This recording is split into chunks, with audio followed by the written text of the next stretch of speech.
All right, welcome back. Today we're diving into a really fascinating philosophical argument. It comes from someone who called themselves an agnostic, but claimed to have found a path to, well, to absolute certainty. It's an idea that completely reframes the entire search for truth, and it does it in a really unconventional way. So let's just start with the core question from the source material, because it really sets the stage. Is the search for truth a solo experiment, or is it a multiplayer game? Think about it. When you're looking for answers about, a higher power, are you just a scientist in a lab all alone collecting objective data? Or is it possible you're in a game and there's another, much more powerful player on the field with you? Now, the person who came up with this whole idea started out as a deep skeptic. And what's so remarkable here is their claim. They say they found certainty, but not by lowering their standards for proof. No, they did it by completely changing their method for finding it. So let's unpack how on earth they did that. Okay, here's how we're going to break this down. First, we'll look at the core puzzle and this whole multiplayer game analogy. Then, we're going to shift gears and get into the really deep philosophical logic behind it, the part where the author argues this whole approach isn't about faith at all, but about pure, hard reason. All right, so let's start with the big fundamental problem that anyone looking for answers has to face.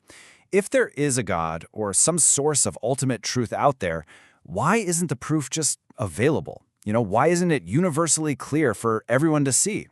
So here's the core idea. The author's premise is that maybe access to proof isn't like, the law of gravity. It's not just a constant that's there for anyone who runs the right experiment.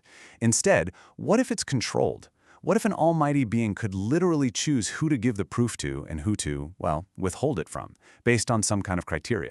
And that idea, that leads us right back to the central metaphor. How are you approaching this search? Are you acting like that lone scientist in the lab?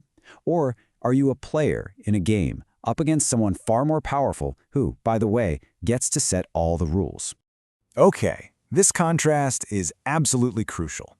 On one hand, you have the experiment view. That's where you assume you can find the truth all on your own terms. But then there's the multiplayer game view. This one suggests that the powerful player, let's call it God for simplicity, is the one holding all the key data. And in that model, your attitude, your humility, your lack of bias, all of that suddenly matters a lot. See, truth isn't just something you find. It might be something you have to be given. And right there, that really gets to the heart of it. The argument is that your intellect, on its own, just isn't enough.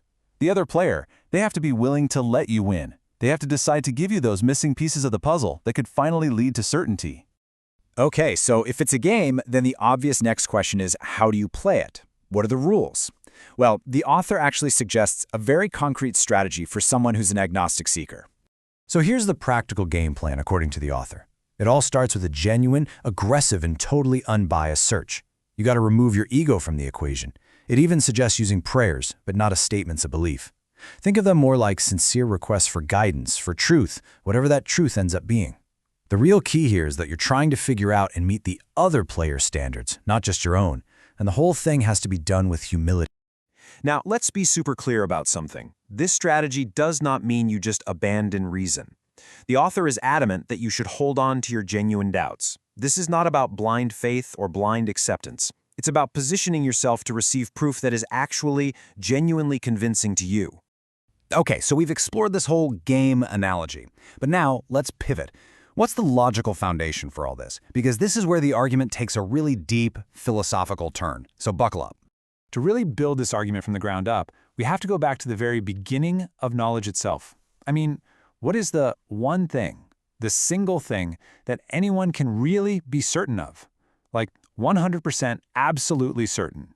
Well, the philosopher René Descartes gave us the classic starting point, cogito ergo sum, or I think, therefore I am. The idea is you can doubt pretty much everything else, right? But you can't doubt the fact that you are doubting. You can't doubt that you're thinking. So the only bedrock certainty we have is the existence of our own mind, our own consciousness. Okay, but what about everything else? The world around you, your own body, the screen you're looking at right now. Can you be absolutely certain any of it is real? I mean, couldn't this all just be an incredibly detailed dream? Or maybe a perfect simulation, something straight out of The Matrix? Here's the thing. The author argues there is no objective test you can run to prove the external world is actually real. And if you can't test it, you can't calculate the probability that it's real. So from a purely logical standpoint, your belief that the world around you is real is itself a kind of faith. It's a subjective assumption you and I make every single day without even thinking about. And this is where we get to the most provocative part of the entire argument. If believing in the external world is fundamentally a subjective act of faith, is there any belief that could actually be considered more objective? Here's the key distinction the author makes. You can't test for realness, right? There's no real-o-meter, but you can analyze the data you perceive. You can look at your memories, your senses, your understanding of the universe, and you can search for patterns. You can look for signs that all this data isn't random, that it might actually be designed or even manipulated. So, what would that kind of evidence even look like? Well, the source points to a couple of big ideas. Things like the fine-tuning of the universe. The fact that the physical laws seem so perfectly, ridiculously calibrated for life to exist. Or you could even look at highly improbable synchronicities in your own life. The main point is, these are things you can actually analyze as potential evidence that what we're experiencing isn't random. So let's just sum this up in a table. Belief in the external world?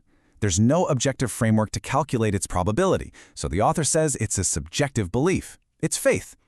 But what about belief in a manipulator of your perceived reality? Well, you can analyze the data for signs of design, and that leads to the author's absolutely stunning conclusion. Believing in a manipulator is actually a more objective, a more evidence-based position than simply believing the world is real. All right, so let's bring these two huge ideas back together. The multiplayer game on one side and the manipulator logic on the other. What does this all actually mean for someone who is genuinely searching for the truth?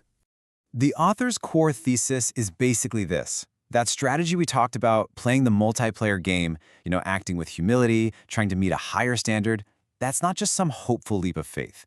The argument is that it's a totally logical approach. Why? Because the question, is there a manipulator, is actually a more objectively verifiable question than, is the world itself real? And this quote right here really is the heart of the entire thing. It completely flips our common assumptions on their head. It suggests that from a purely logical standpoint, the search for a creator or a designer is actually on firmer ground than our everyday belief that what we see around us is real. Just let that sink in for a second. And all of this leaves us with one final big question. If you were to accept this premise just for a moment, that the search for truth really is a game, one governed by an incredibly powerful player, it forces you to ask a different kind of question. Not just what is true, but what kind of seeker gets to find out. So, what criteria would you try to meet? It's a really fascinating shift in perspective, isn't it?